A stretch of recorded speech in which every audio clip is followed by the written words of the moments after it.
Welcome to another episode of OG55 Live. We are taking your questions about the park, the studio, whatever you want to talk about. It can be music, it can be content creation, whatever is on your mind. Ask it in the comments below, and we might pick your question for this Ask Us Anything up next on OG55.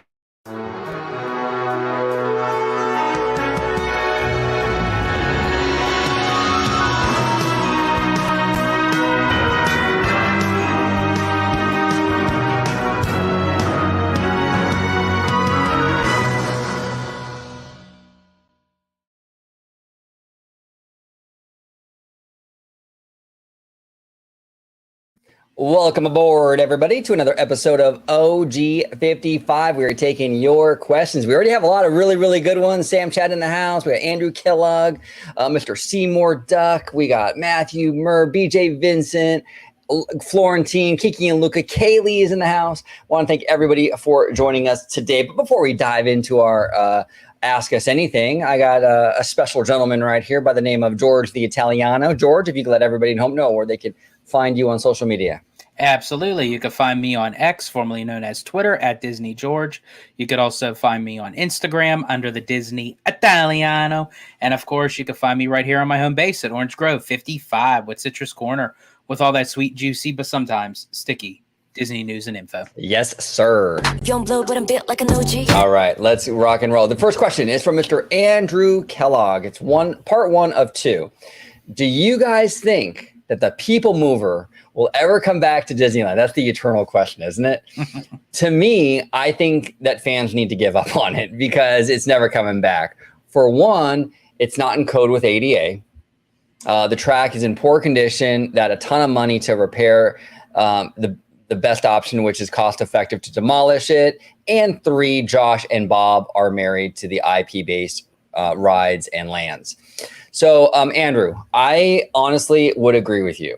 Okay, I do not think it's coming back. But I have heard one thing I do have to push back a little bit.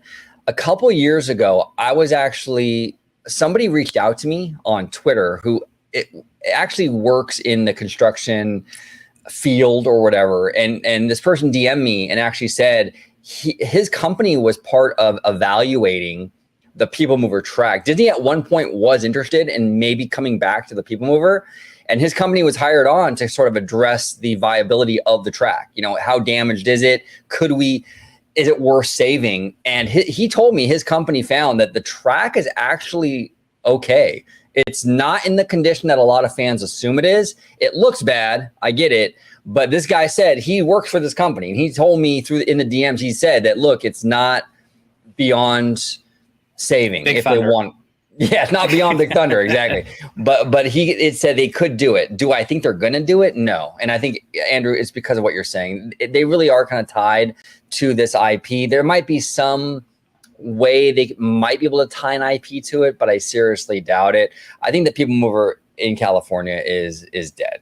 You know, unless they attach it to like a bar or something, I don't know. Then they can make money on it, and then maybe it won't be so dead. But what do you think, George? So here's my take on it. First off, I have to say, Andrew, great question, by the way. Thanks for joining the chat today. And I think, for me, I think Disney is willing to do anything as long as they know it can work.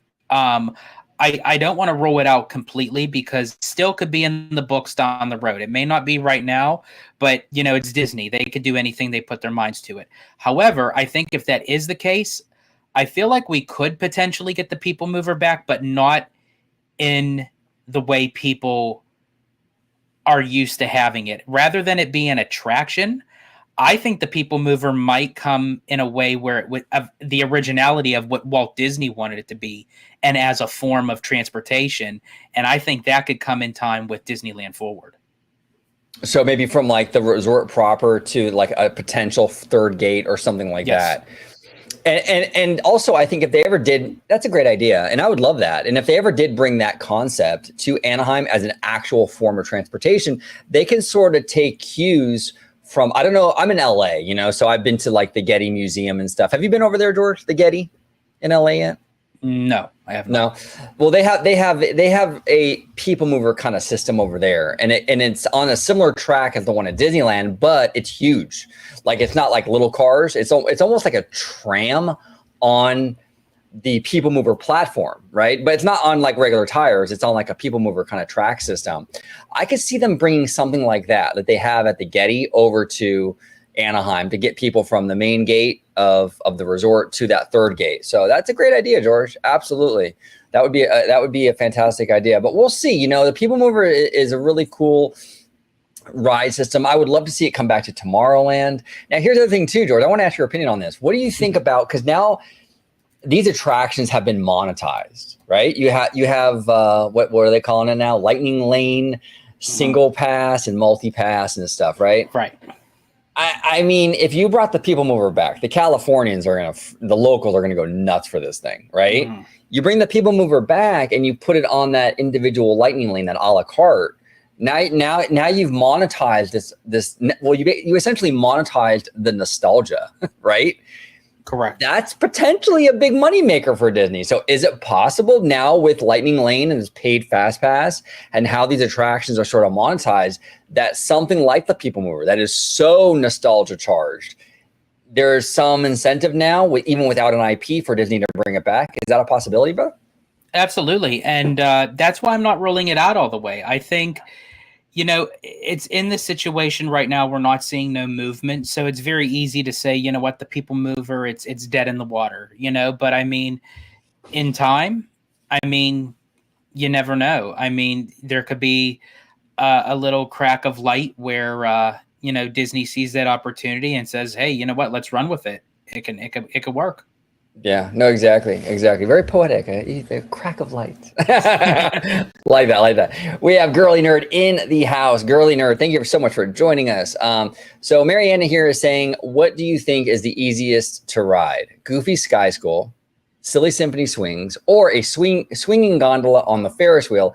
I've never done these, and I'm nervous to try each. Okay, so Girly Nerd, for me personally, and everyone's different. You know what I'm saying? Everyone's different. Everyone has their mileage varies, right? Yes. The Silly Symphony Swings, nah, dude, that ain't me. I've done it. I've tried it. It's not for me though. The swinging gondola, that's another one, kind of stressful. George and I were actually in a gondola with our tour guide, Jackie, right? Yes.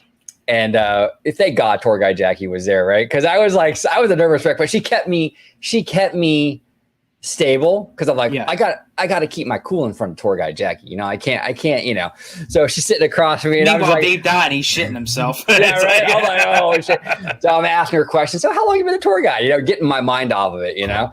But yeah, no, I'm not a fan of. And that was not one of the swinging ones. That was a regular one. So the swinging gondola is even. I think out of the three, I mean, I can do all three.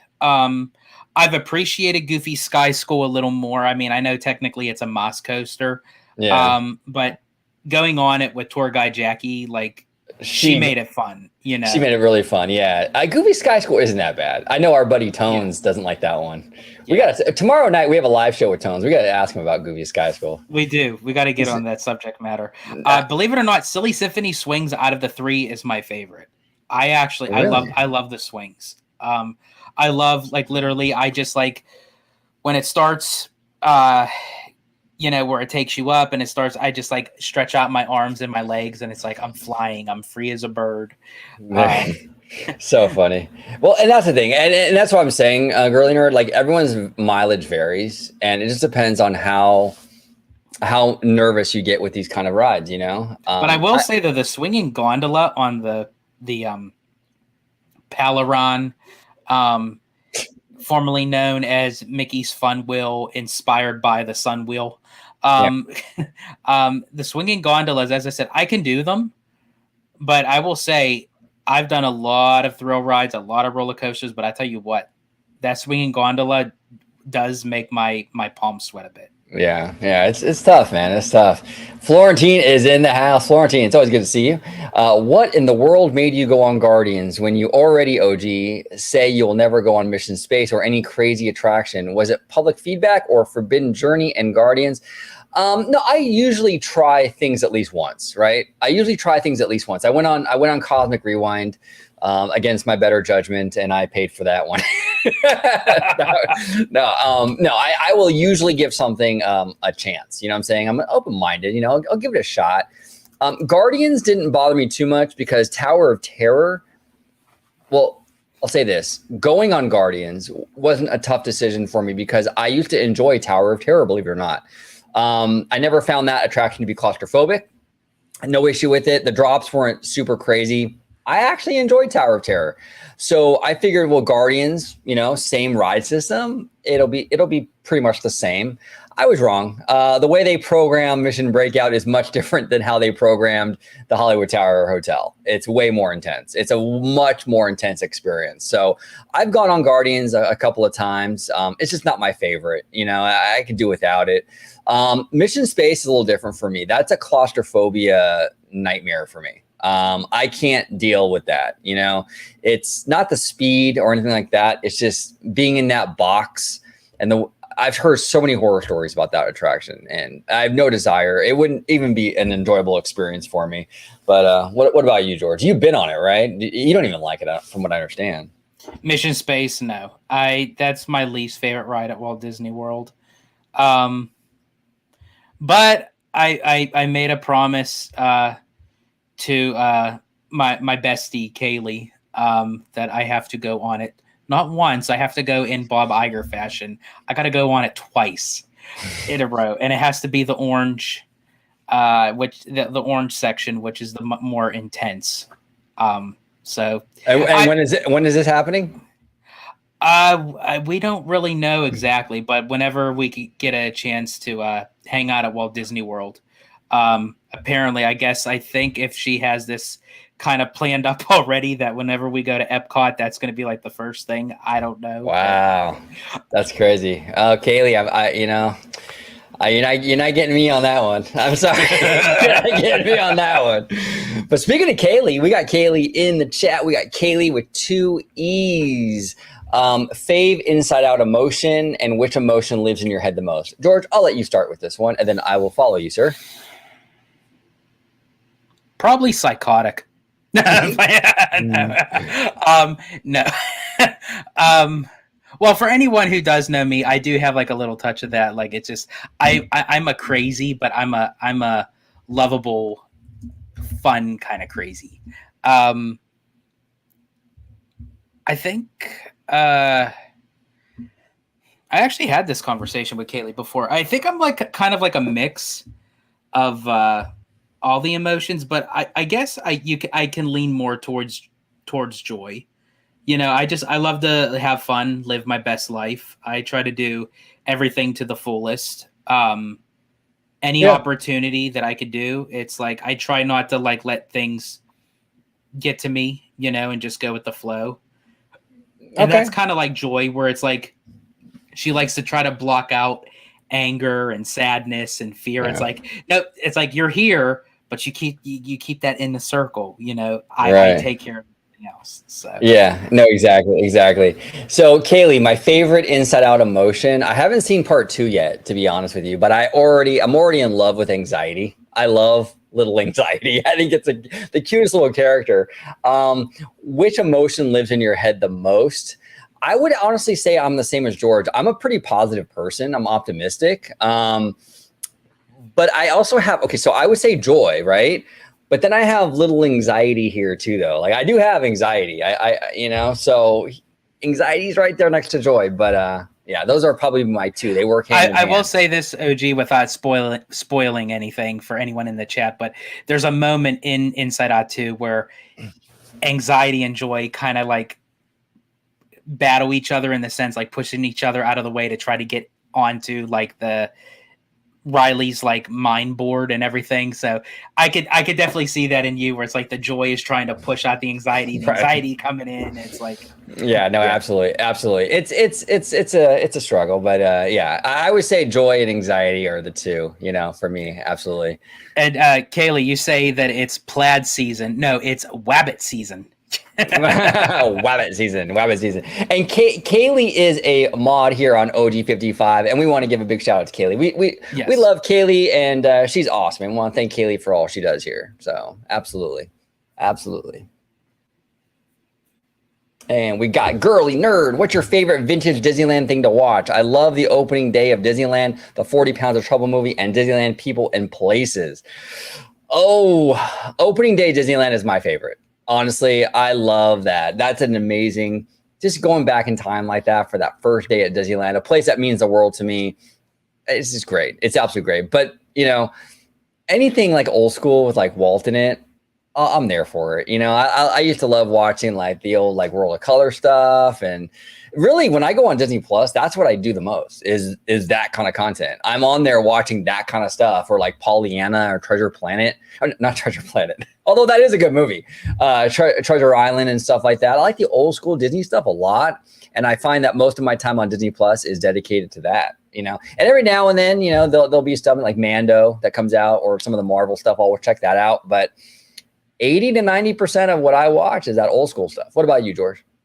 Yeah, I agree. I'm going to kind of go a little bit more of the wider range. I love anything that involved Walt himself, like the Your Host Walt Disney segments, like in between the like the Wonderful World of Color and the Disneyland series. I loved when Walt was basically invited into everyone's household, and you had like an intimate moment with Walt where it almost feels like he's talking to you personally, and he's narrating and guiding throughout the episode of what we're going to see for this evening's episode and everything. So honestly, anything that proclaims to Walt himself, and this is kind of on brand, but not necessarily full Disney. But I also love those older like 1950s beach movies with like Frankie Avalon and Annette Funicello, the Beach Blanket Bingo. Oh, Beach Blanket Bingo. Yes, absolutely. And Annette Funicello, she was a hottie. She was a hottie. Those movies are great. Absolutely fantastic. Yeah, those are really, really good, George. Very, very good. And those weren't Disney, those were, what was the company? AI something. I forgot the production company. Yeah, I don't think they exist anymore. Yeah. But they would do like back then, little more risque stuff. And I don't know. That's Frankie and Annette. Come on. How do you not love them, right? Good Italian kids, right, George? Italian. Good set of hair, too. Right, exactly. Mr. Seymour Duck with Inside Out 2 surpassing 1 billion, a billy. Where do you see the final box office numbers landing? Will it hit 1.5, 2 billion? Well, first of all, I want to Seymour Duck. Come on, he's in the house. Seymour Duck, put some ducks in the chat for Seymour. So I'm thinking like 1.5. Like 1.5, maybe even a little bit beyond that. I don't see it hitting 2 billion. If it hits 2 billion, that is insane. We're talking Avatar numbers at that point. That would be insane. I mean, I hope it does, but I'm thinking around that 1.5 billion mark is where it's going to land. Well, also, real quick, George, before I get to you, I also want to say, in Seymour, I want your opinion on this as well. Despicable Me, was it the fourth one, I believe, coming out in pretty soon? I think it's like this week, if I'm not mistaken. I believe so, yeah.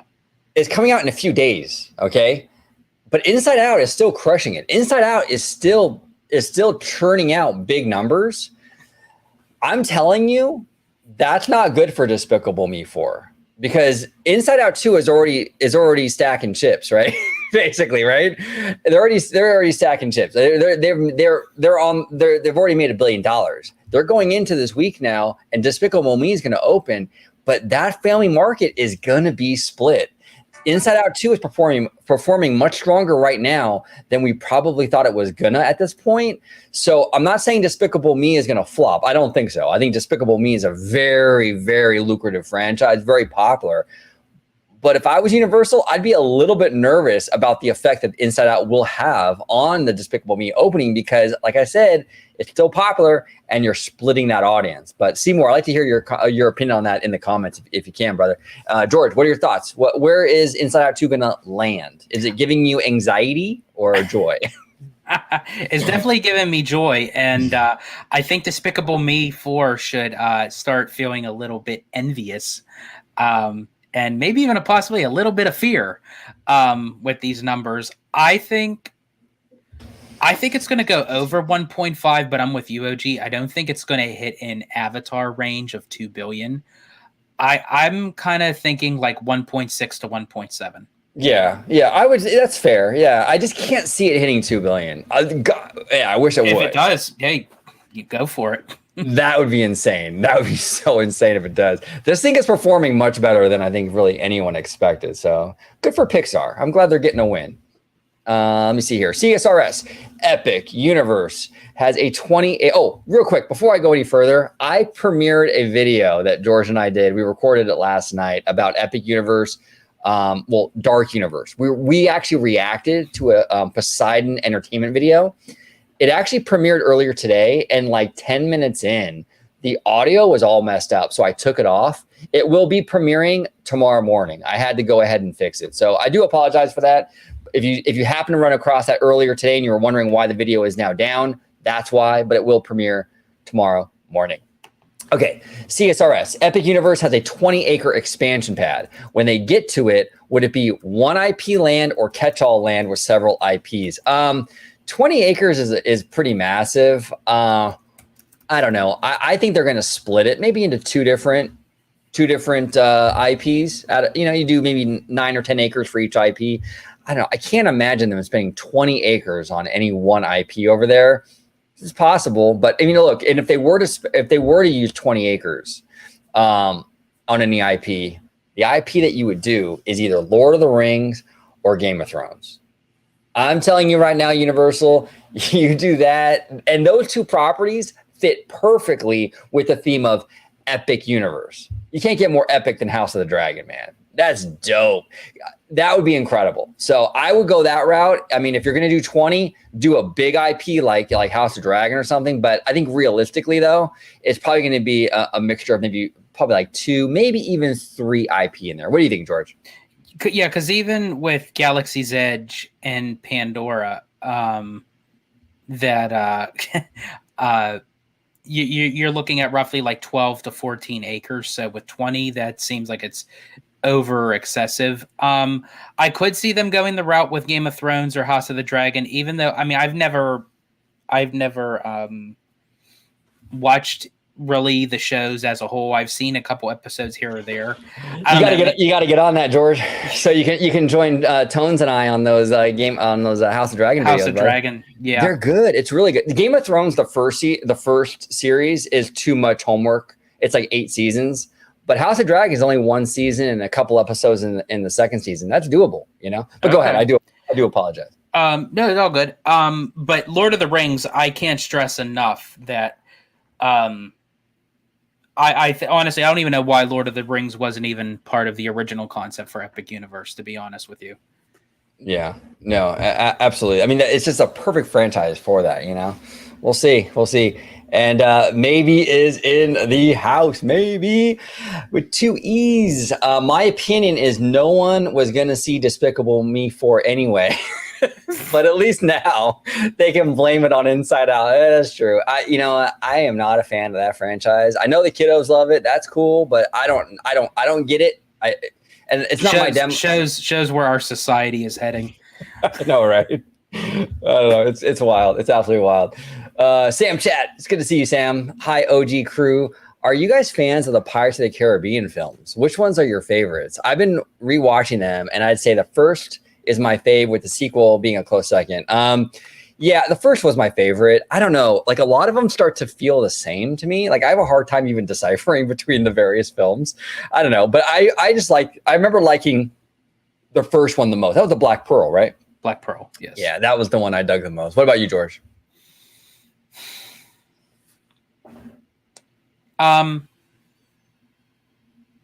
Yeah, I have to. The first 3 I love in a row. Like, I love Curse of the Black Pearl, Dead Man's Chest, and then At World's End. After At World's End, that's where you start losing me. On Stranger Tides was okay. I couldn't get into Dead Men Tell No Tales. Like, at that point, I think when it started getting into with on Stranger Tides is when the main focus was on Jack Sparrow. Even though he was a main significant part of the previous 3 films, it was intertwined with Will Turner and Elizabeth Swann's story. But on Stranger Tides, it was basically the Jack Sparrow show. So it was like sometimes too much of something is, sometimes you beat it over the head with a rock and it's like, it's not going to go anywhere. Yeah. No, I know. Yeah, it was weird. And like I said, a lot of those movies, they all run together. I have a hard time deciphering between them all. Mr. C. Moore Duck, if you had to select a new CEO for Disney, but they had to be an external candidate with no prior Disney employment, so no Tom Staggs or Kevin Meyer, who would be your top choice? Mine is Reggie. Now, for those of you at home that are not familiar with Reggie is, let me go ahead and pull this up. Reggie Phil, I'm so sorry, Reggie, I can't pronounce your last name. President of Nintendo of America. So I have heard, and I'm not a huge Nintendo guy like Seymour, right? I was when I was a kid, back in the 80s. I played Nintendo and Super Nintendo religiously, but I kind of fell off the gaming thing as I got older. But I've heard amazing things about Reggie. I've heard he is really a passionate guy. He's a nerd. He's a fan. I think from what I've heard, he would do an amazing job at Disney. Honestly, I think he would be my choice as well, Seymour, just based on what I've heard of the guy and how well he ran Nintendo of America. I think Reggie would be the guy. Absolutely. I think the way he handled that company, I think you put him in charge of Disney. Woohoo! I'm telling you, we would have another golden era at the Walt Disney Company. Like that would compare to the first 10 years of Michael Eisner. I think he would do phenomenal. What do you think, George? I'll go with you on that because it's really not my forte that I know a lot of like the ins and outs of these other CEOs from other companies. But so I'll definitely take both of your word on it because the way that he sounds and the way that he's coming off of a product of Nintendo, you need a very strong creative in there that knows storytelling, but yet can handle the business side of it as well. Yeah, no, well said. Well said. Great question, Seymour. Thank you, sir.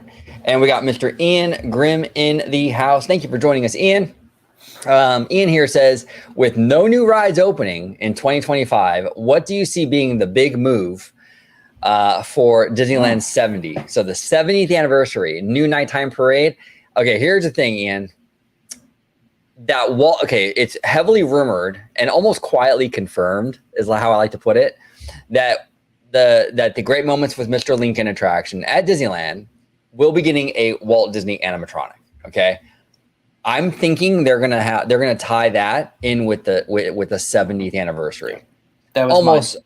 Right. That was almost mine. Certainly. Yep. New nighttime parade. I've heard rumblings about Paint the Night coming back for years. Our friend Dave from Fresh Baked, he even tweeted out like a year or two ago pictures of the Paint the Night floats backstage or whatever. Like, I mean, they have it, they could do it. I've heard rumors of it coming back. They might do that. They might do that Paint the Night at Disneyland or something. They brought Electrical Parade back a few years ago, so I don't think it's out of the realm of possibility. Now they will have to address some things because I do know that parade was causing a lot of workers' comp injuries for whatever reason. So they're going to have to fix that. But what say you, George? What do you think in terms of Disneyland's 70th? Now, we're obviously not going to get an attraction because we would have known by now. Correct. Yeah. So it's going to be entertainment. It's going to be stuff like that, yeah, which is fine. Really, the 75th is the biggie, yeah. I think. I mean, the big thing that I think that Disneyland's going to get is a new cookie from the bakery. A new cookie. New cookie. I know. No, just like I said before, I definitely feel this Walt audio animatronic is definitely going to be part of Disneyland 70th. I feel like that they're going to, I forget where I mentioned it, if I even mentioned it on here at all, but if I did, I'm going to repeat it. If not, it's the first time you're hearing it, folks. I think that sometimes you got to update your resume. You know what I'm saying? Sometimes you got to repeat. You know what I'm saying? I feel like that they're going to showcase the Walt audio animatronic at the expo or D23. I don't know if they'll actually have the actual audio animatronic there because they might be installing him actually in the theater as we speak or doing testing, but I think they may even showcase him maybe like on the screen. Like might get like a behind the scenes of like how he's going to look, how he's going to move. Right. But then I definitely think he's going to make his Disneyland premiere during the 70th for sure. Yeah, absolutely. And we'll probably get a nighttime parade. It probably will be paint the night or something, maybe an electrical parade again. I don't know, maybe a daytime parade, but I kind of hope not because I love Magic Happens so much. George and I, we were rocking out like on that when we were watching that parade together, like a few weeks ago. Oh gosh, we were jamming. And then that girl next to us was like, "Oh, get it, George, get it." we made friends with this girl next to us. We didn't even know who she was, but George was dancing and she was like just dying, bro. She was like, "George." Mr. B.J. Vincent, OG and George, what Disney movie deserves a ride but doesn't have one? Also, what would the ride be like? For example, how about an old school dark ride based on the Legend of Sleepy Hollow? Ooh, I like that, BJ. That's pretty dope. A movie that doesn't have an attraction. Honestly, I think Treasure Planet would be a pretty dope ride. I think the visuals in that movie, and you can have, a ride system, maybe similar to like the what they have over there in Tokyo, Disney Springs right now Fantasy Springs with the Peter Pan thing, with the boat. And going through physical sets and screens and what have you. I could see something like that for Treasure Planet. I don't know. I think it'd be kind of cool. I like your idea of the Legend of Sleepy Hollow as well, though, BJ. That's pretty cool. What say you, George? What movie deserves a ride that doesn't have one?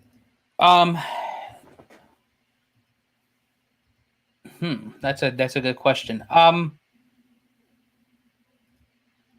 trying to think. I'm trying to like go back to like the older like classic films that don't get like too much love. We talked about a little bit before. I would love to see maybe something of Robin Hood. That's interesting. I love that ride. Sorry. I would love to see it as a ride. I love that movie. They could do some kind of like a dark ride kind of tied into it. Like, I don't know, like all the logistics behind it, but I would love to see something, for Robin Hood. For a Robin Hood ride, I think it'd be kind of cool if they can add some sort of effect where you're in your vehicle, right? Mm-hmm. And arrows are getting shot, like you're in the middle of like a fight and there's arrows going everywhere. And if they can make it feel like arrows are hitting your vehicle, like poof, poof, poof, it'd be kind of cool. That'd be kind of a cool like little effect there. I would only agree with that, but they have to use real arrows. Oh, really? Like, yeah, exactly. But that would be fun. Robin Hood would be really fun. That would be pretty cool, actually. I like that idea, George. We got Mr. T.S. Wade in the house. Are the Disney grifters trying to get Disney to go bankrupt to punish Disney, or they're being self-centered? Well, first of all, Wade, the grifters, as you call them, do not have the power to make Disney go bankrupt. They can make all the videos and tweets in the world. It doesn't really matter because Disney is not going bankrupt and they can't make them go bankrupt. So I wouldn't worry too much about that, to be quite honest with you. No, I think a lot of these people have concerns about Disney in the sphere of the culture war. That's fine. That's their thing. I think that's a big part of it. So I think there is an element here of them wanting to punish Disney to kind of, hey, look, Disney, when you go woke, you go broke, so don't go woke, right? So yeah, they, in a way, they are rooting for failure because they feel like that's the only way Disney's going to learn, I guess. That's kind of how I see it. I don't agree with it. If you watch my channel, Wade, and I know you do, everyone at home, I don't agree with that side of the internets. I see things a lot differently. So, but yeah, I think that's kind of the mindset. But again, wait, don't let it stress you out though. They're not going to make Disney go bankrupt. Disney's fine. Inside Out 2 is doing really well. We got Deadpool and Wolverine coming out. The parks are doing good. It's fine. It's gonna have to take a lot for Disney to go bankrupt, and it's going to take, and when I mean a lot, I mean by like a lot. And just by these people just posting stuff online, just based off of hearsay and based on their own personal opinions, based off of like their political thoughts or religious thoughts or whatever you want to take it as, that's not going to make a big, not even a national company, but a worldwide company. That's not going to take it done. If the pandemic, which had movie theaters shut down, theme parks shut down, everything at Disney came to a screeching halt for a whole while, okay? If that pandemic couldn't bring Disney down, people's tweets and YouTube videos aren't going to do it. I'm telling you that right now. And here's the other thing too. There's a financial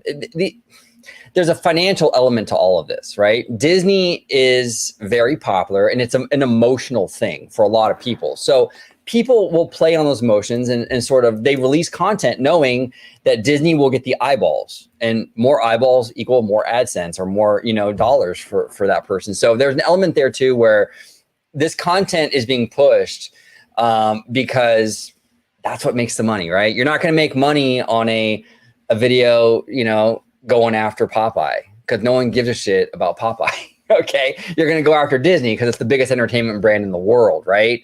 So there is that element of it as well. They're being rewarded for sort of feeding that. Now, here's the other thing too, and I said before, and I'll say it again, because everyone doesn't watch every single video. A lot of those same people will also tell you Star Wars is dead, right?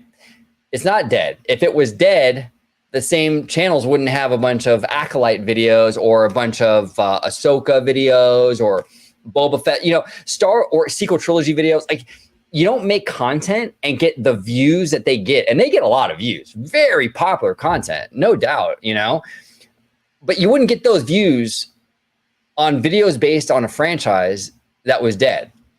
That doesn't make any sense. If you're making content based on Star Wars, and it's even if it's bashing Star Wars, it's still relevant. It's relevant enough where it's feeding your family, right? I mean, it's relevant enough where you're getting thousands and thousands of views.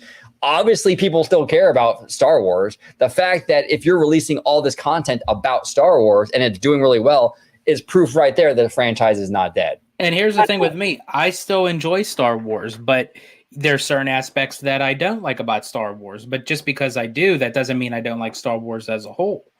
Even to the Acolyte. I skipped everything else. I went right to episode 5. I watched like 10 minutes of episode 1 and I turned it off. But again, as I said, you could still love and enjoy aspects of something. Yeah. And other things you may not, but that doesn't mean that you completely hate the whole product. Right. And also, Wade, you have to also understand too, we also have to separate, like, just because someone's critical of Star Wars doesn't necessarily mean they're a grifter. Like, we have to also separate that, because there are really hardcore, authentic fans that just don't like the Acolyte or don't like Boba Fett or whatever. Or even Galaxy's Edge. Or Galaxy's Edge. There were diehard Star Wars fans that they ripped that land apart. Yeah, exactly. So we have to be very careful in just kind of labeling people like, oh, they're grifters because they're critical. No, people can be critical. You know what I'm saying? So we also have to be very careful as to what we label here. Mr. Sam Chat is in the house. Second question. This is a great question. Woo, Sam is bringing it. Mm-hmm. What were the worst mistakes that Eisner, Iger, and Chapek made during their respective CEO tenures? Okay. This is interesting. This is very, very interesting. So for Michael Eisner, the biggest mistake that Eisner made, oh man, the first 10 years were pretty much flawless. I think when it came to Eisner, I think there was something happened when we lost Frank Wells, and he decided that he was going to sort of do things differently. The quality wasn't there. He wasn't putting the money into the parks. And I get it at the time they called it Euro Disney, but it ultimately ended up being Disneyland Paris. They took a beating with that. And so Eisner got really cheap with the parks after that. And even with like Westcott, right? Our beloved Westcott. I think that was Eisner's biggest mistake. He got spooked and he got cheap in the process. And I think that hurt him a lot. And I think that lack of creativity that kind of spawned from that is really what ultimately did him in, because then you had Roy E. Disney, the nephew, coming out against him, and the whole thing, it really kind of snowballed. Another big mistake I think that Eisner made was trying to fight Pixar. That was a huge mistake because at the time Disney didn't own Pixar. They were in like a what was it, like a licensing or partnership arrangement at the time. They weren't owned by Disney, and Eisner was sort of in this confrontational mode with like Steve Jobs and Pixar. That was not good for him either. So those are the biggest things for Eisner. Bob Iger, his biggest mistake is putting Chapek as CEO. Now here, look, I'm not a Chapek like hater. Like, we were fair to him, honestly, on this channel. Like he's not bald man bad, this mustache twirling villain that a lot of fans made him out to be. He didn't do all bad things, okay? But I think that Iger putting him in there and Chapek really botching it, he fumbled the ball, to say the least, was Iger's biggest mistake, because Iger had to go in there and fix it, and it hurt his legacy. You know what I'm saying? It really did. That had to have been his biggest mistake. He's still paying for this decision, by the way, Bob Iger. He had to come back. He's here right now trying to fix everything because of that Chapek decision. That was by far, in my opinion, the biggest mistake that Iger made. You can argue that the $70 billion that they spent on Fox, which is astronomical, they'll make that back eventually, but with the Avatar films and the way they incorporate a lot of the Fox stuff into the theme parks, and eventually that'll work itself out. But the Chapek thing really, really hurt Bob Iger. And for Chapek, last but not least, for Chapek, his biggest mistake was underestimating relationships in Hollywood. You have to foster good relationships in Hollywood to survive in that space or in that industry. He didn't get that. And he ticked off a lot of people in Hollywood, and it caused almost like a mutiny within the company almost. Like they were out to get him, not just in Disney, but like outside the company as well. So that was Chapek's biggest decision. Now, you don't want to be a fake ass, but you have to smooth a little bit in this industry, and Chapek didn't get it. He didn't get it. And ultimately that was kind of what did him in. His bad relationship with Hollywood. So yeah, those are my three. What say you, George? Yeah, mine's pretty much close with yours. Eisner, I felt like he kind of lost his gusto when Frank Wells passed. I mean, that was his partner in crime. Then he had his health conditions. He went in for his heart surgery. And he was dealing with the issues with Euro Disney at the time, or Disneyland Paris. And I just felt like he was just running out of steam. I don't think he really had anything left. I don't think it was like one specific mistake on Eisner. I just think that after that amount of time, he was just done. Yeah. Iger, definitely jumping ship when the company was in its most vulnerable time, and then moving into something that nobody knew what we were getting into with the pandemic and the shutdown, and was just like, peace out, And then, as you said, he's still dealing with that. He's still paying the piper on that he has a lot of damage control and a lot of trust to be regained from not even just the fans, but even his even the cast members and his fellow peers within the company. And Chapek's mistake was everything else. Everything else, yeah, exactly. Yeah, Chapek, in all seriousness, Chapek is actually a really smart business guy. He really is. We talked about a lot on this channel. If he was running like an insurance company or like some soda company or like, I don't even know, just pretty much anything else, I think he would do well. I think he's got what it takes to be a good CEO.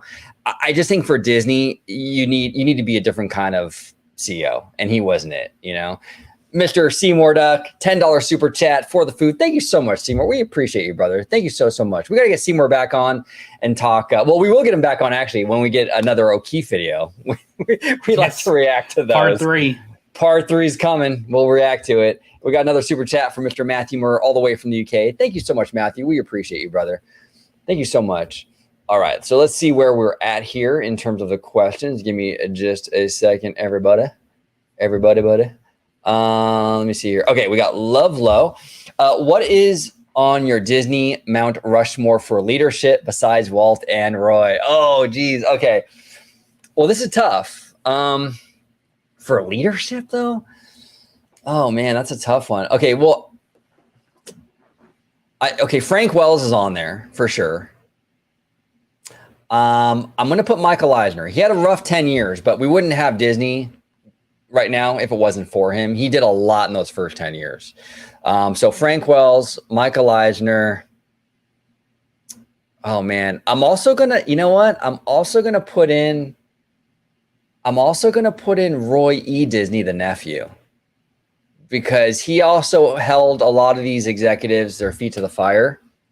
Even the Save Disney campaign when he went up against Eisner, like he was a big part of pressuring the executives to maintain that quality, and I respect that. So Roy E. Disney, the nephew, and my last one, he's technically not in leadership, but I'm gonna go my boy Howard Ashman. He changed Disney. He changed music. He, in a lot of ways, saved the Walt Disney Company because he saved animation. And animation in the studio is the heart and soul of this company. Howard Ashman, his contribution to Disney in general cannot be understated. You know what I'm saying? He was more than just a music man. He did so much through his work. I got to put Howard on there. What about you, George? For me, I would agree with Wells and Eisner. I feel like you can't have one without the other. Them two were a great working pair. Like they both kind of fed off of one another. Eisner inspired Wells. Wells inspired Eisner. So it was definitely a partnership at its best. I know I'm probably going to get heat for this. I'm still going to say Bob Iger, and it's not because I'm a Bob Iger dick rider. It's just because I just personally feel that even though he made a lot of mistakes, but you have to think all those acquisitions, all true. That IP that's being used today, Inside Out 2, right now is like it already crossed over $1 billion.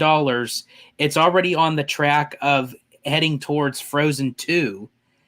Right. And it's a Pixar intellectual property. Well, and I know Marvel's been going through some stuff lately, but look at the MCU, how wildly successful that was. And the potential going forward, even with the MCU. But that was because of Bob Iger. When I talked about Eisner and his mistakes and how he really dropped the ball with Pixar, it was Bob Iger who mended that relationship and brought Pixar into the fold. You're right. Iger has done a lot. I know a lot of people give him shit because, he's running the company right now. And it's kind of recency bias. So, people tend to get... They tend to hate the person in charge. Once he's out in 10 years, they'll look back fondly on Bob Iger. But, what do we know? Where does Bob Iger dick riders? God, I sound like a Bob Iger dick rider. Go ahead, George. Who else would you put on there? So that was 3. One more. I'm trying to think of someone kind of creative, but I mean, other than like who you said, because I mean, you pick some heavy contenders. I do agree with you with Howard Ashman. I think that was a good choice. Yeah. You got to have Howard on there. I just think he's done so much. Roy E. Disney. Yeah, I can't really think of anyone else that I would personally add on, just the ones that you had mentioned. Okay, interesting. Yeah. Cream Puff here says, if you had to pick 2 or 3 attractions for a Villain's Land, what would they be? George, this is your topic for sure. Okay, 2 to 3 attractions for a Villain's Land. Well, these attractions are something that I actually came up with myself when I imagined a Villain's Land coming to a Disney park back in 2007. That's when I started thinking of it. I actually still have a little rough drawing of what I imagined a Villain's Land would look like. I still have it somewhere. It's in one of my Simpsons container boxes. You can go figure, a Disney Villain's Land in a Simpsons box. Who would have ever known Disney would have acquired them, Exactly. So anyway, I digress. 3 attractions that I would love. One of them is kind of inspired by Jafar, where you have to ride on the magic carpet to escape the Cave of Wonders. Oh, that's dope, dude. I like that one a lot, actually. I like you see the giant tiger head, and Yeah. that's perfect. Second one would be probably like a escape from the Forbidden Mountain from Maleficent. Oh, So you come in contact with her as the fairy version, but then the finale you have to escape after the fact she transforms into the dragon. dope. See, George that's why I went to you first, because you thought about this. Because I know you love Villains Land. I know you thought about it. I do. Like this is my niche. And then the third, The third would be a James O'Keefe ride, right? of course. I'm just kidding. So the third for me, it actually wouldn't be an attraction, but I would think this would be the centerpiece of the land itself, and that's Bald Mountain. Oh yeah. And I would love to see during nighttime that they perform a projection show with the music from Fantasia, from the piece of Night on Bald Mountain.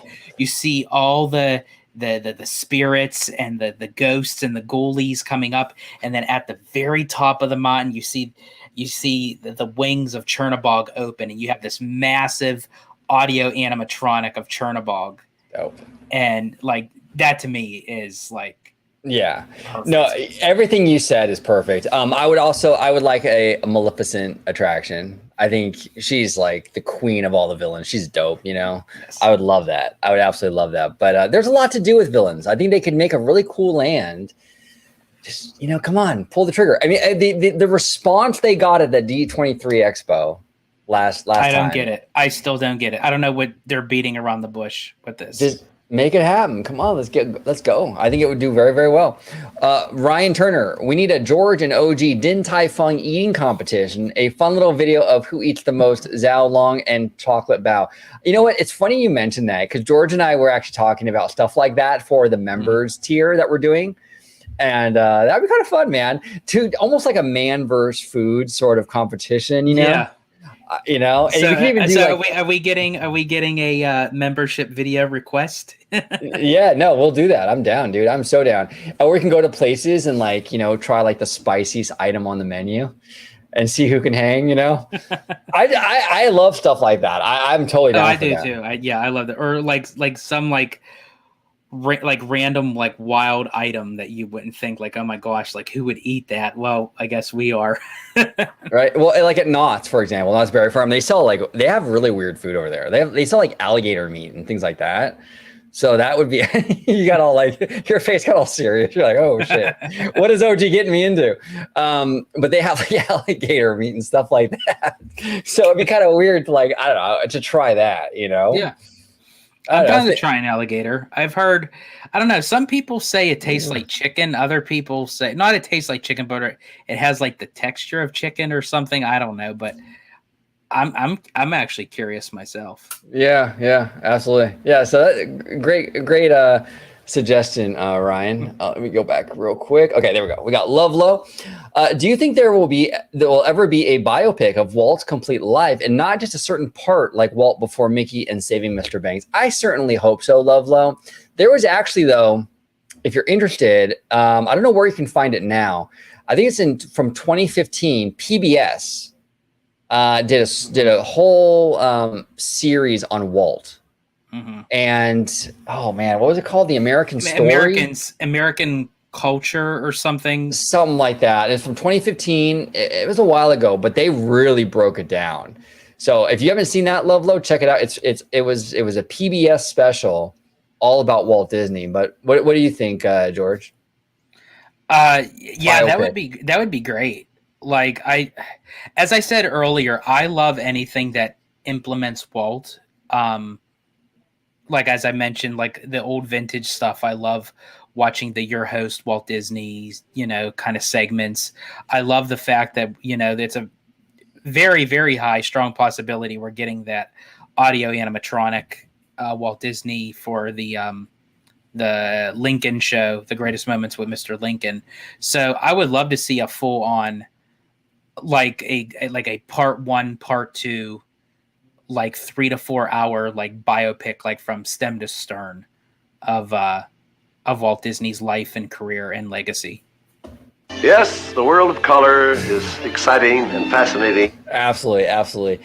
Teo here says, here's a good question. If Josh D'Amaro gets elevated to another role, who could you see being the next parks chairman? Oh, that's a tough one. That is, because here's the thing too, Teo. If he doesn't get elevated, he's not staying in that company. I'm telling you right now, he's running for CEO right now. These executives, when they get passed over, look at the history. When they get passed over, they don't stay. If they don't think that they can ever move up again, they're going to leave. So if Josh does not become CEO, he's leaving. So even if he gets the job or doesn't get the job, he's leaving the parks seat either way. Who could replace him? Oh, geez, that's a tough one, man. I want to see someone in there like who's got like lifetime experience, like maybe like a Bruce Vaughan or someone like that. He can kind of step in. I wouldn't mind that. I don't know. Yeah, Ken Potrock. I mean, he hasn't done a terrible job with Disneyland Resort. He would probably be on the short list to run the parks division if D'Amaro leaves or gets promoted. Jeff Volley from Florida. I don't know. I don't think he's done a great thing over. I don't think he's done a lot of great things over there. No. I don't know. I think Ken Potrock would be good. Like I said, someone from Imagineering who has a lot of experience, like a Bruce Vaughan or something like that. Yeah, so that would be kind of where I'm at. That's where my head's at with it. What say you, George? I would agree with Ken Potrock to the notion of he does really well as running the Disneyland Resort. I'm going to wait to make that final call once we see where Disneyland Forward is heading and how he's willing to keep his word on so much of stuff, so I'm very curious. Jeff Volley, not saying he's a bad guy, but I don't know. I just don't see a lot of. So you're saying he's a bad guy. Well, great, George. Thanks. Yeah. I'm just playing. No, go ahead. Yeah. I do apologize. Bruce Vaughan, absolutely. I could definitely see him because he knows WDI. He knows the parks. He knows business-wise by moving over to was he working with NASA? Virgin Atlantic, I think. The Virgin whatever that company, yeah. Yeah. So he knows business, so I think he's a very stronghold. I think honestly. Oh wait, I do apologize. Rhodey worked with Virgin. Rhodey worked with Virgin when he left. I don't remember where Bruce Vaughan worked, but he was. Yeah, I don't remember where Bruce Vaughan was at. He was active though when he left Disney. I just don't remember where he was at. But go on. I do apologize. Okay. But I think he would do very well as chairman of the parks if Josh gets promoted or if he leaves or gets let go. We don't know. It just depends on how D23 turns out. I think this is going to be the starting point. The start of something new. The start of something new. Yeah, a little something for our High School Musical fans out there. What about Matt We May? Oh. Because he was with Disney. He did a great job running, when he was president of Disneyland in like 2005-ish for our 50th anniversary. He did a great job. He was a fan favorite. He also ran the cruise lines, if I'm not mistaken. He left the company and he ran Cedar Fair. I don't know what he's doing now, though, because he's not with Cedar Fair anymore. I don't know. I would be down to have Matt We May come back and run experiences. That would be interesting. If he's open to it, So interesting. Maybe here says Minion grilled cheese, thumbs up, Minions, thumbs down. Yes, I would absolutely agree. Universal Studios Hollywood. They got this Minions Cafe, George. I am telling you, they have this grilled cheese with tomato soup or whatever. It is so good, bro. Like so good. You dip your. Go ahead. I was just going to ask. Okay, now you said tomato soup. Now, is this like legit tomato soup? Because I've heard and seen and tasted tomato soup that comes out, and it's like tomato paste from a can. Yeah, I mean it's theme park stuff. It's not going to be like your grandma. Well, no, not like that. But I mean, like, is it? I'm trying to think. Does it have the consistency of like a stew, or is it actually like a soup? No, I'm picky when it comes to my tomato soup. I could tell you're asking the tough questions, the hard hitting questions. No, it's not like a stew. No. Okay. No. Yeah. Okay. Yeah, we'll try. Next time you're down here, we'll try. Yeah, I have to play. Yeah, remind me because you got me hooked on the apple pie at Three Broomsticks. Oh my God, the apple pie! I couldn't stop thinking about the apple pie from Harry Potter Land, or Wizarding World. Sorry, I couldn't stop thinking about that pie for like weeks after my visit. It was good though, wasn't it? It was. It was really good. Yeah, it's fantastic. Except I love myself a good apple pie. Oh yeah, absolutely. Well, that one time at band camp, not kidding. Oh man. Okay, Starship, good to see you, buddy. Maybe an unpopular opinion on this channel, but I like the first Despicable Me, not the Minions though. That's fair. Yeah, nothing wrong with that. Actually, I heard the Despicable Me 1 has a lot of heart in it. That's what I've heard. Let me know, Starship, if that's the case. I heard it actually has a lot of heart in it. It's kind of an emotional movie. Let me see here. Brandon Wong. Why hasn't D23 announced more details about fan events like smaller panels, hours, floor plans, etc.? What do you think, George? So it's quite interesting because I know that they're still going to have the smaller panels and presentations at the Anaheim Convention Center. Disney confirmed this, but I'm very curious to know myself I can't remember when they started releasing the schedule. They'll usually update the D23 expo. Well, even though it's not an expo, but there'll be a separate app that you could download. It'll have like the map of the convention center. It'll have the locations and the schedule where everything's going to be. So they haven't done anything, but the way that this seems to be going, especially like when they dropped the news of when the tickets were going to go on sale, which was basically like several days before they actually went on sale. Right. It wouldn't surprise me if we got the schedule like a week before the actual event. Yeah, possibly. Absolutely. Teo here says, what do you think the next Disney Cruise Line name will be for the domestic line? Well, what was that one? It was the Adventure and was it the Treasure, and is there one called the Destiny? Destiny, no? Yeah. Okay. So the Wish, the Treasure, and the Destiny are all part of the Triton class, and then the Adventure is the one that Chapek bought for that smoking hot deal. Yeah. That's going to sell out of Singapore, and that's the big body. That's the big body ship. That's the big one. And honestly, Teo, I think in time Disney's still going to want to expand the fleet. I mean, it's going to be 8 ships after these new ones, and honestly, that's child's play. Disney is still a baby, and they're new to the game with the cruise line industry, because there's cruise liners that have like 20, 25 plus ships. So to have 8, that's very low. So I think, and 20% of that 60 billion was explained to us by Disney, that's going to go towards the expansion of the cruise line. And how do you expand a cruise line? You add more ships. So I think, honestly, if they add another ship making number 9, I think that's going to be the Disney Imagine. Oh, interesting. I know. I heard they were calling it the Italiano, the Disney Italiano. I know. And the horn plays the Italian national anthem. That's what I'm hearing, bro. I don't know. My sources could be wrong. That's what I'm hearing. Must be a party ship. Yeah, exactly. Starship. I remember people called you Chapek shills. Now you get called Iger shills. I know. It's crazy. I mean, people just love to do that. If they disagree with you, all the nuance goes out the window, and they just call you a shill, or they just call you some other name, hater or whatever. So I don't even pay attention to that shit, because it's so it just takes away from the what's the word, like it sucks all the intelligence out of any kind of conversation. Whenever I see that, I don't even engage. I don't waste my time. What do you think about that, George? Are you a shill? Yeah, apparently, I guess no matter who's running the company, if you agree with them, you're a shill. First we were Chapek shills, now we're Iger shills. Next will be Walden shills.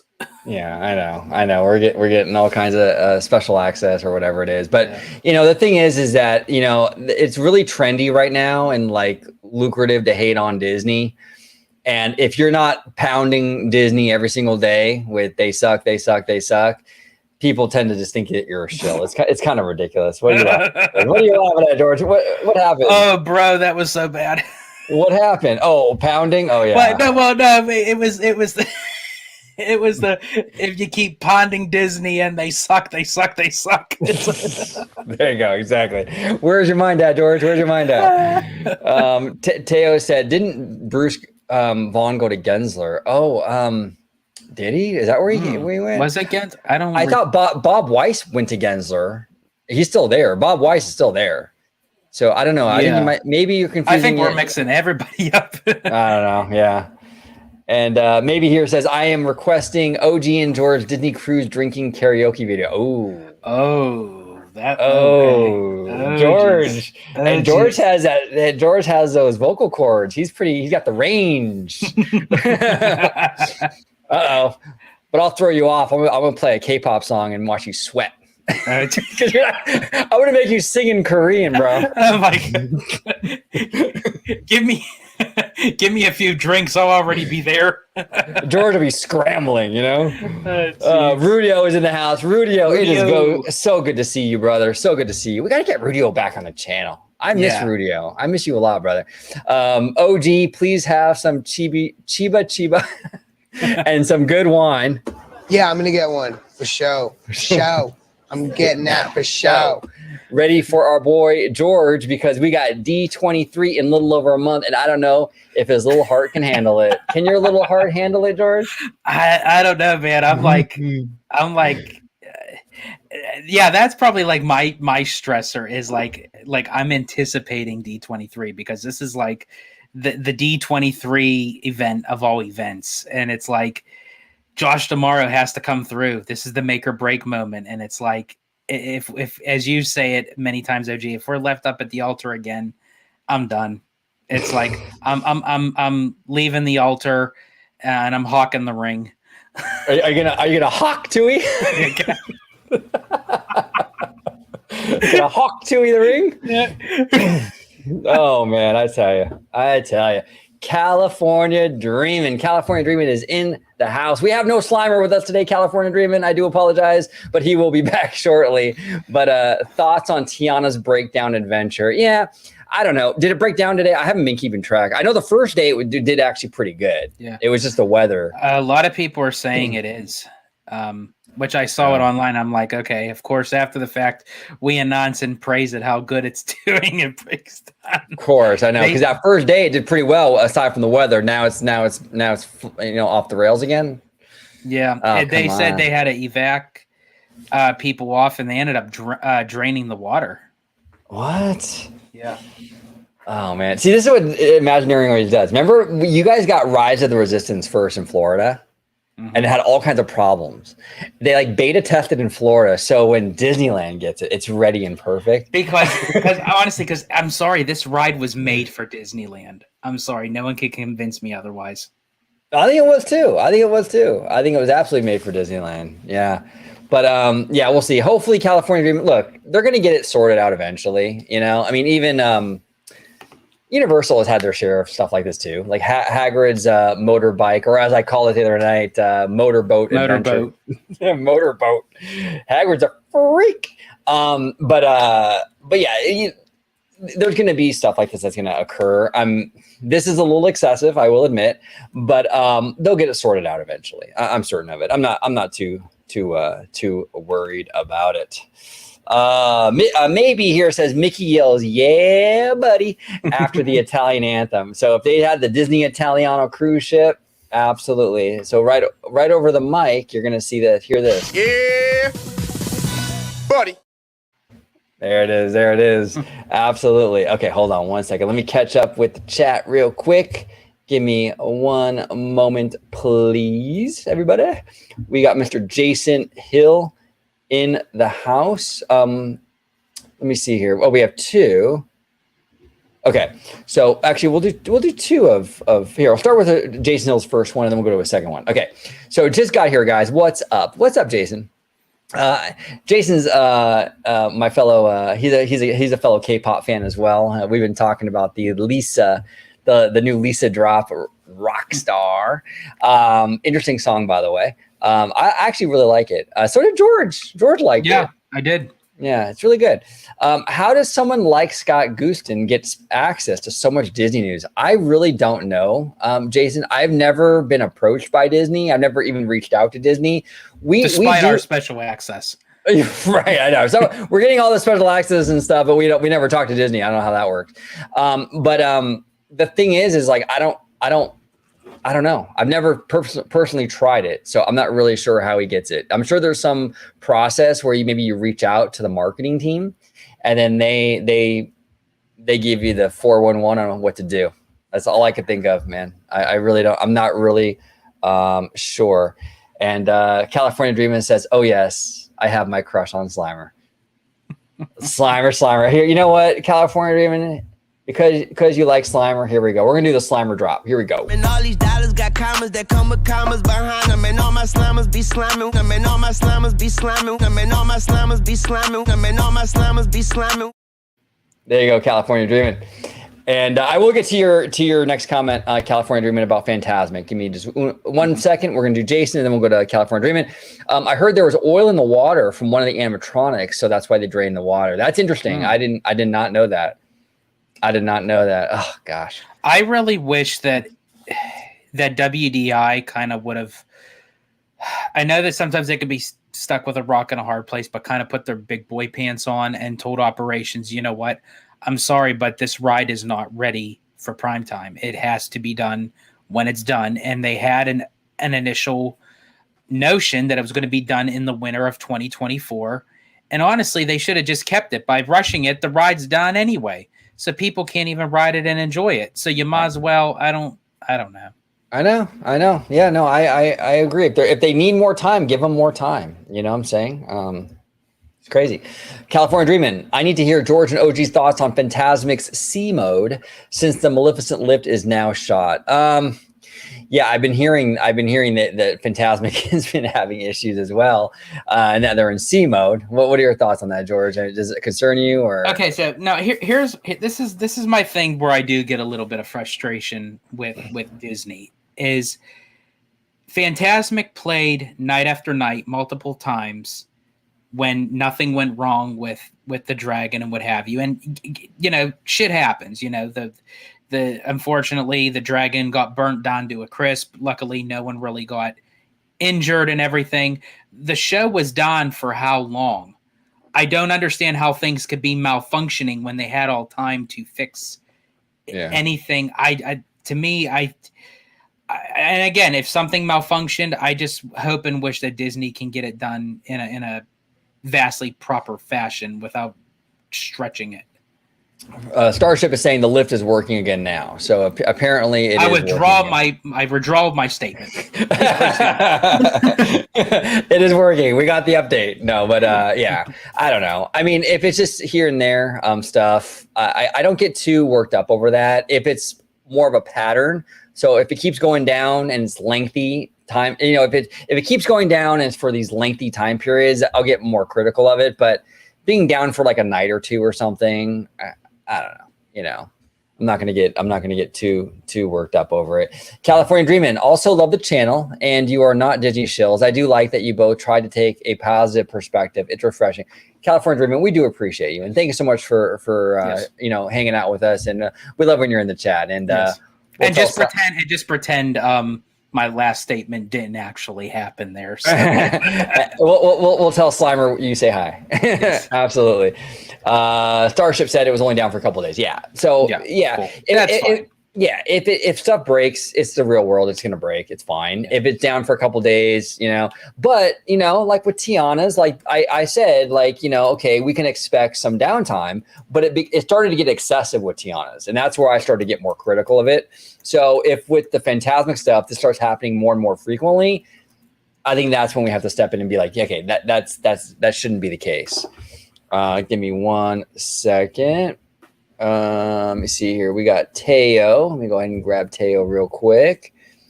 And then we'll go to Girly Nerd. Teo says, you guys going to any Halloween or Christmas parties this year? George. Yes, actually, great question. Yeah, as of last night, I made the You guys know me. I work on a whim and I do these spontaneous things. Even OG doesn't know when I'm going to do these things. Yeah. And then I get on the phone and I tell him, and it's like, oh wait, you're doing this? It's like, yeah. It's like, but so last night I thought being that there was still some slots open, I decided to get tickets for Oogie Boogie Bash in October, and because gangsters don't dance, they boogie, right? They boogie, you know. So before I made the purchase, I called OG. I was like, "Hey, I'm going to go to Oogie Boogie. You want to join me?" He's like, "Yeah, sure." So, yep. There we are. We got tickets. We're going to Boogie Bash. Here we go. Girly nerd Marianne is asking, "What's a better parade? Magic Happens or Paint the Night? Or are they too different to compare? I need to see Magic Happens." Okay, they are way too different to compare. Nighttime and daytime stuff, it's hard to kind of compare those. I like them both, but I gotta tell you, the soundtrack, Marianne, to Magic Happens, it's a banger, and that's all I can play because of the copyright, guys. But here you go. And we were jamming, and that was so much fun, George. I'm telling you, that parade, that music and everything, you can't help. It's so confusing. You have to. You have to just, yeah. And we were just standing there. We weren't even planning on seeing the parade, but we just thought, you know what, let's just stop. It was coming down on Main Street. So we just kind of pulled aside, and yeah, we were standing next to this woman that we were kind of talking to. She instantly subscribed to the channel when she was talking to us, and then we were jamming, and yeah, as OG was saying, she was like, "Get it, George." It's like it's great. It's great. Yeah, the music is so good. You can't help but just get taken in by it. It's wild. Sebastian Guzman is saying Eisner's legacy ventures rest with theme park expansions. Iger's got acquisitions and streaming, now gaming. What's the next business venture for Disney's next CEO might tackle? That's very, very interesting. Wow. I don't really know. That's a tough one, Sebastian. I'm kind of stumped on this. I'm not really sure, to be honest with you. I wonder if it would be more sort of kind of tying into the gaming, because I know with Epic Games, it's all about, but I wonder if Disney starts getting into more of like virtual reality, where not that you necessarily have to go to the parks to experience the virtual reality, but they kind of tap into experiencing it in your home. Yeah, they could do that, and maybe the next CEO will get into more experiences, like to kind of piggyback off what you're saying, George, like experiences that don't necessarily involve a theme park. You know, Universal's kind of doing this with their Halloween Horror Night thing in Vegas. You know, maybe Disney will tap into something like that. Bro, can you imagine like putting those VR goggles and you're like front row center of a K-pop concert, and you just and then you just switch it over, and Yunjin's like just standing like 2 feet. Yeah, you know, exactly. So we'll see. I think it's going to be in the themed entertainment kind of field, though. Yeah, I think that they're going to, like we were saying, like what George was saying, and like what I was saying, with like various like things that are themed but not necessarily theme parks. I think that might be the future. Starship here says, hot take: Festival of Fantasy has better music, especially the transitions. Magic Happens has no transitions. I don't know. I've never seen that parade in Florida. So what do you think, George? Does Starship have a point here? I like Festival of Fantasy. It's a catchy tune, but I don't know. But it's not messing with this. I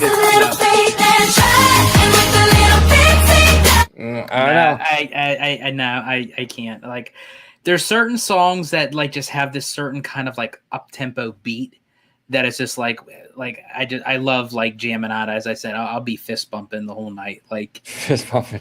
Yeah. Like Paulie from Jersey Shore. Yep. That's it. You know what I'm saying? Mm-hmm. Absolutely. I want to thank everybody who joined us today. Teo, Maybe, Starship, California Dreamin', Kaylee, Rudio, Sebastian, everybody here today. So many. Girly Nerd. Let me see. Seymour Duck, Matthew Murr, Jonathan, Sam Chat, Lovelo. Really quick, would you mind if I just take on one more question? George, I absolutely mind. How dare you? Well, in that case, let me get it. So this is it actually came from Teo. It's OG55 Disney cruise soon. So Teo, so there is some talks that we are doing a cruise. I don't know if it's going to be, we would love to do an OG55 kind of like overall cruise. I don't know if it's going to be during the time that we thought it was going to be because Michael Ebba keeps on fucking that up for me. So, but so sorry. I almost ruined my roadcaster, George. So how dare he? But no, but eventually, like when we do decide, because I do want Mr. Webba to experience a Disney cruise. He's never experienced it before. So if it's not that particular cruise, we will eventually do an OG55 cruise because we're going to have our first OG55 meetup in August 17th at Downtown Disney. 4 p.m. Be there or be. Absolutely. And maybe here says stop. She goes, I keep messing it up. I need a life alert band on. That's funny. She's talking about the VR K-pop. The VR with Youngjin. With Youngjin, yeah, absolutely. Oh, by the way, maybe I actually talked about it with George pre-show. We are going to be reacting to the Sticky music video from Kiss of Life. He's never seen it. You're going to get George's raw reaction. It's going to be really fun. Look for that in the next few days. Absolutely. And then before we head out, Rogue Attraction is in the house. Howdy, folks. What is going on, Rogue? Good to see you. And one more. George almost made Hawk Tui all over his computer. Yes, he did. Or yes, I did. I'm sorry. Yeah. Yes, I did. Thanks everybody for joining this episode of OG55 Live. We are doing another live show actually tomorrow night with Tones and Candid Camper of the Bad Thoughts Studio. They are going to be joining us tomorrow night. 8:30 tomorrow night live, Tones, Poppy, and Candid. So check that out for sure. Hopefully everyone can can join us. George, if you could remind everybody where they could find you on social media, sir. Absolutely. You can find me on X, formerly known as Twitter, at Disney George. You could also find me on Instagram under the Disney Italiano. And of course, you can find me right here on my home base at Orange Grove 55 with Citrus Corner with all that sweet, juicy, but sometimes sticky Disney news and info as I make OG Hawk Tua all over his computer. Hawk Tui. Maybe here says I was going to ask you to do that. Yes, we are going to react to the Sticky music video. George, get your life alert ready because you're going to need it, buddy. You are absolutely going to need it. But thank you, everybody, and just so everyone knows, I am CPR certified. So right, he is. He absolutely is. But thank you, everybody, for watching this episode of OG55. We will see you tomorrow night with the Bad Thoughts guys. Thank you all so much for supporting the channel. We do appreciate it. Thank you so much. OG55 meetup, Downtown Disney, August 17th, 4 p.m. Hope to see everybody there. Like iced tea, I'm OG. Like iced tea, I'm OG. Like iced tea, I'm OG. I'm demon like IT. Got more juice than high tea.